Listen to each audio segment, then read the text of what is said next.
It's always so tough to bet against the other top guys. I think style-wise, Roger still has the best game against him. Roger beat him 3 times last year, lost 5. They were all finals matches. But Roger's style of play, I think, is the most complex for Novak. I think we saw a couple weeks ago that he matches up right now well with Rafa until Rafa makes an adjustment. And trust me, Rafa will make an adjustment. And Andy also beat Novak last year. So those 3 guys, although they're the favorites, those are the ones that match up. But I think Roger's game matches up the best with Novak. Is there anyone who hit the most this year? I think we have lots of surprises. You heard me mention Jack Sock up there. I'm very, very intrigued to see how Bernie and how Nick do.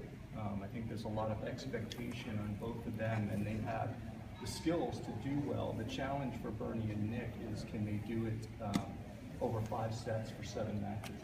And that's what we haven't seen yet. We know they can do it for 1 match, and we know that they can beat anybody on a given day, but can they do it through an entire fortnight? And to do it here with this pressure, that's kind of the next hurdle for them to get over.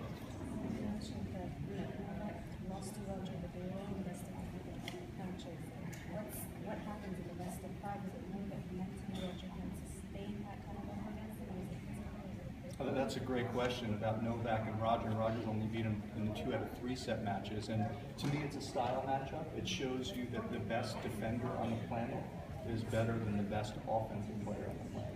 And over 5 sets, you have to create so many opportunities to succeed that Novak's defensive skills and wherewithal kind of take precedence, and that's really what happened in the 3 out of 5 set matches, in my opinion. I think Tomic draw is an interesting one, and the thing about Bernard, which will be very intriguing for me to see, is the number of matches coming in. He did well in Brisbane, and beat Kei Nishikori for the first time really should give him a lot of confidence. The first time he's beaten Kei, a top 10 player, and he's still going in Sydney. I think Bernard's got the capabilities to beat all of the players.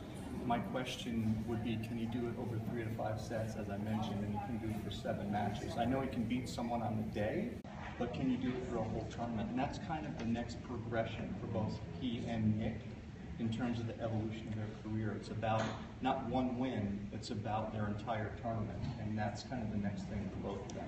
On the topic of Nick Kyrgios, there's a lot of talk about his attitude and on-court demeanour. How do you assess it? I think he's got a really engaging attitude. I think he's got a really engaging kind of temperament. The problem is when he crosses the line. And I think he's realizing now that he needs to monitor it to a point to where he can use it as positive reinforcement and not distraction. And I think most players take a little bit of time to do that. Unfortunately for Nick, he's doing it in front of a microscope and in front of a lot of cameras, and that makes it very difficult because the greater the expectation, the greater the magnifying glass. Yeah. And I think that that's part and parcel with your responsibilities as a great player. But I love the energy he brings. I love the passion he has.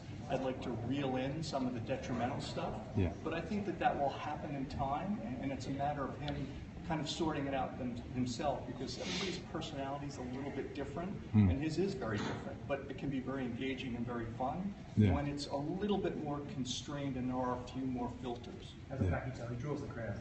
Absolutely, and he's great for the game in so many ways, and the other ways that aren't so great for the game, you hope that maturity and experience will just kind of snuff those out. And I think, as a coach, they have to be tempered a little bit for him to reach his potential. Not smothered, just tempered, and I think that he'll figure that way.